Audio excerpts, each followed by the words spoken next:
दिल्ली के मुख्यमंत्री अरविंद केजरीवाल जी, जिन्हें दिल्ली की सर्दी में जांच की आंच से पसीने आते हुए दिखाई पड़ रहे हैं, अब परिस्थिति में एक नया आयाम जुड़ रहा है। अब तो जांच भी आंच के घेरे में आ रही है।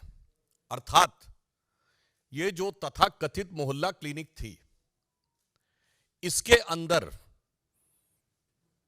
इन्होंने जांच की व्यवस्था की थी, यानी पैथोलॉजिकल टेस्टिंग की।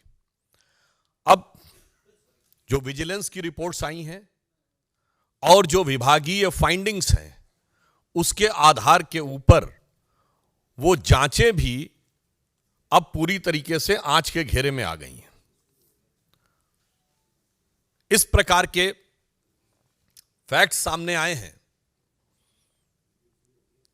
कि जो उनकी तथाकथित मोहल्ला क्लिनिक थी, सर्वप्रथम तो हम कहना चाहेंगे कि स्वतंत्रता के अमृत काल में आने के बाद भी देश की राष्ट्रीय राजधानी में सुपर स्पेशलिटी का कोई इंस्टीट्यूट या ऐसी कोई व्यवस्था या ऐसी कोई लैब बनाने के बजाय मोहल्ला क्लिनिक तक ही सोच सीमित थी, जो 75 वर्ष पूर्व भी थी।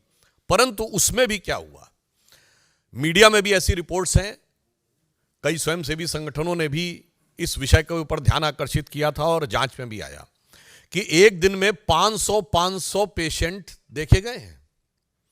अधिकतम संख्या 533 है, जबकि जो औपचारिक समय है मोहल्ला क्लिनिक का वो सुबह 9 बजे से 1 बजे तक है। अब आप इमेजिन करिए कि 9 बजे से 1 बजे तक 4 घंटे में कितने मिनट हुए, 240।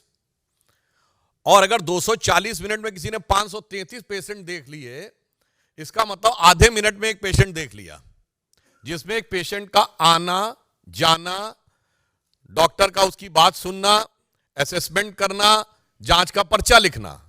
महोदय, मैं कहना चाहता हूं कि जब त्योहारों के दिनों में बड़ी भीड़ होती है ना, तो आप जाते तो मंदिर में बड़ी भीड़ होती है, इतने सेकंड्स में तो व्यक्ति उस धक्का मुक्की में दर्शन भी नहीं कर पाता है जितने में आपके डॉक्टर ने उसके दर्शन करके रोग को समझकर रोग का निदान समाधान सब लिख दिया। यह है ईमानदारी का नया किरदार। और टेक्निकली मैं पूछना चाहता हूं, यह वो सरकार है ना जिसने कहा था कि हम सीसीटीवी का पूरा जाल बिछा देंगे दिल्ली में, तो मोहल्ला क्लिनिक्स में सीसीटीवी हैं कि नहीं? और अगर हैं तो उन मोहल्ला क्लिनिक में उस डेट की सीसीटीवी फुटेज दिखाइए कि 533 लोग कहां लाइन लगाए हुए थे, क्योंकि मोहल्ला क्लिनिक तो छोटी छोटी स्पेसेस में है ना। तो 533 लोग अगर आए तो सीसीटीवी फुटेज में होना चाहिए ना। बस यही सब चीजें हैं जिसकी वजह से जांच की आंच से घबरा रहे हैं।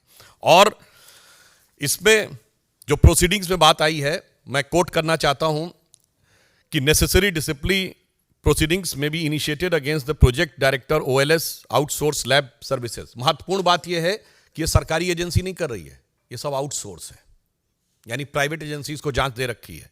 And others of the OLS branch for non-compliance of the directions of the Honorable LG which could have led to the loss of exchequer। यानी अब यह संदेह है कि वहां वो मरीज ही नहीं थे जिनके नाम के ऊपर बिलिंग रेज करके टेस्टिंग करा दी गई। A detailed vigilance inquiry may be conducted to bring out the quantum of loss of the exchequer to the collusion of the director and support staff with the private agencies।